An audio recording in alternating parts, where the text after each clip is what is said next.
আসসালামু আলাইকুম। আমি কল্পনা বৃষ্টি, মম কল্পনা কিচেনে আপনাদের স্বাগত।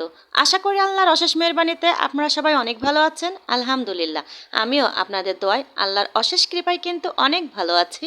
দেশ থেকে এবং দেশের বাইরে থেকে যারাই আমার এই ভিডিওটি দেখছেন সবাইকে আন্তরিক শুভেচ্ছা এবং অভিনন্দন। প্রতিদিনের মতো আজও আরও একটা নতুন ভিডিও নিয়ে আমি আপনাদের মাঝে কিন্তু আবার হাজির হয়েছি।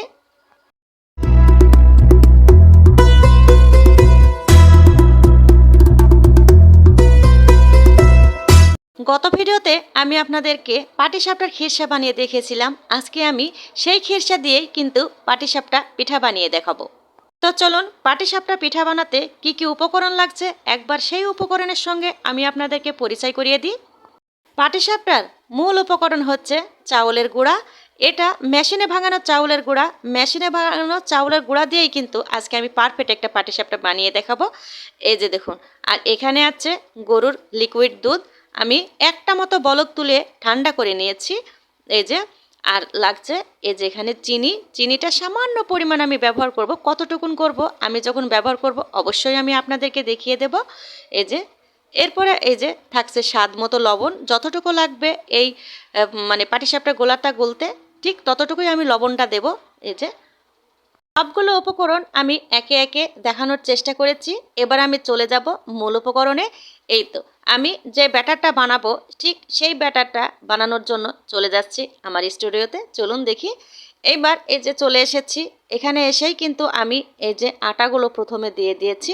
এই যে দেখুন, এখানে আমি 1 কাপ মতো আটাই নিয়ে নিয়েছি, আর একটু লাগলে পরে দিয়ে দেব।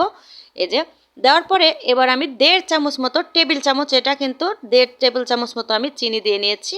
আর এই যে একদম সামান্য পরিমাণ স্বাদ মতো আমি লবণ দিয়ে নিয়েছি। লবণ যে যেমন খেতে পছন্দ করেন ঠিক তেমনই দিতে হবে। এবার আমি চাউলের গুঁড়া, লবণ আর চিনিটা ভালোভাবে মিশিয়ে নেব। পাটিসাপটা পিঠা বানাতে যে ব্যাটারটা বানাবো এখানে কেউ চিনি ব্যবহার করতেও পারে এবং নাও করতে পারে। আমি একটু চিনি দিয়ে দিই, এ কারণে লবণের সঙ্গে এই যে যে ব্যাটারটা আছে এটা একটু টেস্টটা ভালো আসে, তাই আমি একটু হালকা পরিমাণ চিনি দিয়ে নিয়েছি। এবার আমি একে একে দুধ দিতে থাকবো আর এই যে মাখাতে থাকবো ব্যাটারটা। দেখুন, এই যে অল্প অল্প করে দুধ দিয়ে কিন্তু আস্তে আস্তে করে মাখিয়ে নিতে হবে। এখানে যে দুধটা আপনারা একেবারে জাল দিয়ে ঘন করতে হবে এমন কোনো বিষয় না। আপনারা হাফ কেজি দুধের মধ্যে যদি আরও আধা পোয়া পানি দিয়ে যদি পাতলা করে নিতে পারেন তাও হবে। যে যতটুকু ব্যবহার করার সামর্থ্য আছে ততটুকুই ব্যবহার অবশ্যই করবেন। এই যে দেখুন, আস্তে আস্তে কিন্তু অর্ধেকটা পরিমাণ মাখানো হয়ে গিয়েছে। এই যে দেখুন, আমি সম্পূর্ণই কিন্তু দুধ দিয়ে মাখিয়ে নিলাম। তো আপনারা বলতে পারেন সম্পূর্ণ দুধ দিয়ে বানানোর কী আছে, এমনিতেও তো পাটিসাপটা বানানো যায়। হ্যাঁ বন্ধুরা, যায়, কিন্তু এ সমস্ত খাবার তো আর প্রতিদিন বানানো হয় না, বছরে হয়তো 2-1 বার বানানো হয়। একটু ভালোভাবে খাওয়ার চেষ্টা করলে, একটু হয়তো বা মুখের টেস্ট আনতে হলে একটু ভালো করে খেতে হয়।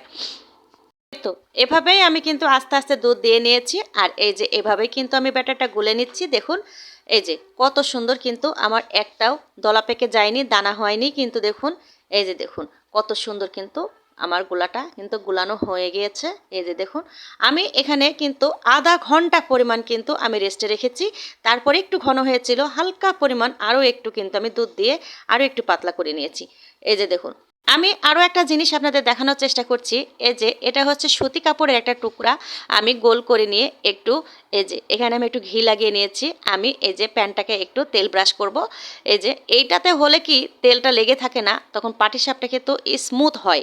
ঠিক আছে, আর যে আপনারা তেল ব্রাশ দিয়ে যে আলাদা একটা ইয়ে থাকে ওইটা দিয়ে যে তেল ব্রাশ করে জায়গায় জায়গায় তেলটা লেগে থাকলে এই যে পাটিসাপটার যে ভিতরে ছিদ্রটা না, এটা বড় বড় হয়, দেখতে ভালো লাগে না।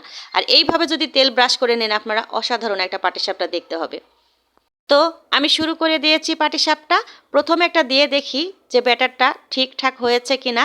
আর এই যে দেখুন, সেই খিরসা, কালকের খিরসা দেখেছেন কি সুন্দর পারফেক্ট কিন্তু এই যে খিরসাটা হয়েছে। না বেশি শক্ত হয়ে গেছে না কিন্তু নরম হয়েছে, অনেক সুন্দরভাবে সেট হয়ে গিয়েছে। দেখছেন, এই যে দেখুন, এইভাবেই খিরসা বানিয়ে আপনারা পাটিসাপটা বানাবেন। এই যে দেখুন, এবার আমি এই যে প্রথমটা দিয়ে দেখি কেমন হয়। তারপরে যদি ভালো মন্দটা প্রথমটা হলেই বুঝতে পারবো। এই তো প্রথমটা দেখুন একেবারে খারাপ হয়নি। এই যে একটু ড্রাই হয়ে গিয়েছে, কিন্তু অবশ্যই পরেরটা পারফেক্ট হবে। এই যে দেখুন, মানে প্রথমে তো প্যানটা হয় একটু বেশি মানে গরম হয়ে যায়, আর না হলে একটু গরম কম হয়, তার কারণে প্রথমের পাটিসাপটা আসলে একটু সমস্যা দেখা দেয়। এই যে তারপরেও কিন্তু অসাধারণ হয়েছে। এই যে এই তো প্রথমটা কেমন হয়েছে এবার আমি আপনাদের সুন্দরভাবে দেখিয়ে দিই। এই যে দেখুন, একটা অলরেডি আমার হয়ে গিয়েছে পাটিসাপটা। দেখুন, আসলে মিষ্টি জাতীয় জিনিস খুব যত্ন করে বানাতে হয়। যত্ন করে বানিয়ে দেখবেন সবটাই কিন্তু পারফেক্টভাবে কিন্তু হয়ে যাবে।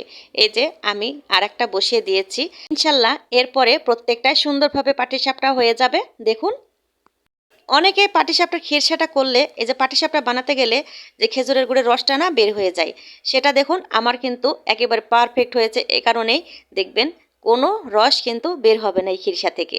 আপনারা একে একে দেখতে থাকুন। তো পরেরটাও এই যে কত সুন্দর এবার স্মুথভাবে কিন্তু উঠে গেল। এই যে দেখুন, অসাধারণ হবে। এরপরে আস্তে আস্তে যখন এই যে প্যানের যে টেম্পারেচারটা সুন্দরভাবে একই মানে সিস্টেমে যদি চুলাটা থাকে, এরপরে সবগুলো পিঠাই কিন্তু এভাবে সুন্দরভাবে উঠে যাবে। এই যে দেখুন দ্বিতীয় পিঠাটা কত সুন্দর হয়েছে।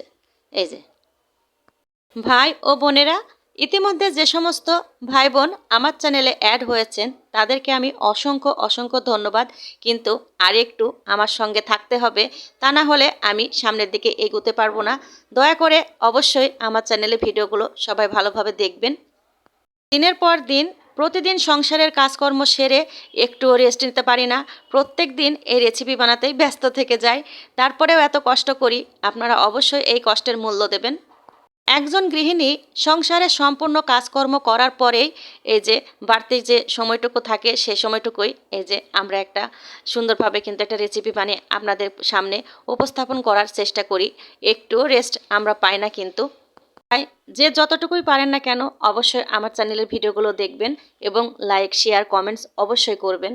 এই তো অফ ক্যামেরায় যতটুকু পেরেছি আমি বানিয়ে নিয়ে চলে এসেছি। এই যে দেখুন সম্পূর্ণ আমার পাটিসাপটা পিঠা কিন্তু বানানো হয়ে গিয়েছে। দেখুন কত সুন্দর পারফেক্ট একদম সুন্দর সুন্দর কিন্তু পাটিসাপটা পিঠাটা বানানো হয়ে গিয়েছে। এই যে দেখুন অসাধারণ কিন্তু পিঠাটা হয়েছে। এই যে দেখুন ব্যাটারটা দুধ দিয়ে গোলানো, এ কারণে কিন্তু টেস্টটাও অসাধারণ আসছে। আর ঘি দিয়ে কিন্তু আমি ব্রাশটা করেছি দেখে ঘিয়ের কিন্তু মানে সেন্টটাও আমার নাকে আসছে। এইভাবে পারফেক্ট পাটিসাপটা বানাতে হলে এই যে খিরসা এবং পাটিসাপটা ব্যাটারটা অবশ্যই গুরুত্বপূর্ণ। সঠিকভাবে কিন্তু এই দুইটা জিনিসকে সুন্দরভাবে বানাতে হবে, তবেই না পারফেক্ট একটা পাটিসাপটা পিঠা হবে। দেখুন কত সুন্দর আমার কিন্তু পাটিসাপটা একটা ভেঙেও যায়নি, আর ভেতর থেকে খিরসাটা কিন্তু এই যে রস হয়ে বের হয়েও যায়নি। দেখুন পারফেক্ট একটা পাটিসাপটা হয়েছে। এই তো হয়ে গেল আমার সেই কাঙ্ক্ষিত পাটিসাপটা পিঠা। যারা এই ভিডিওটি এখনও দেখেননি অবশ্যই তাড়াতাড়ি আমার এই ভিডিওটি দেখে একবার হলেও কেমন হয়েছে সেটা অবশ্যই কমেন্টসের মাধ্যমে আমাকে জানাবেন। আর যদি সত্যি ভালো লেগে থাকে তাহলে অবশ্যই একটা লাইক দেবেন, সাথে একটা সাবস্ক্রাইব অবশ্যই করবেন, পাশে থাকা বেল বাটনটা অবশ্যই প্রেস করবেন। আমার নোটিফিকেশন যথাযথ সর্বপ্রথম আপনার মোবাইলে পৌঁছে যাবে। অনেক বকবক করেছি, আর নয়। আবার আগামীতে দেখা হবে যদি বেঁচে থাকি। সবাই ভালো থাকবেন, সুস্থ থাকবেন, আমার জন্য দোয়া করবেন। আল্লাহ হাফেজ। আসসালামু আলাইকুম।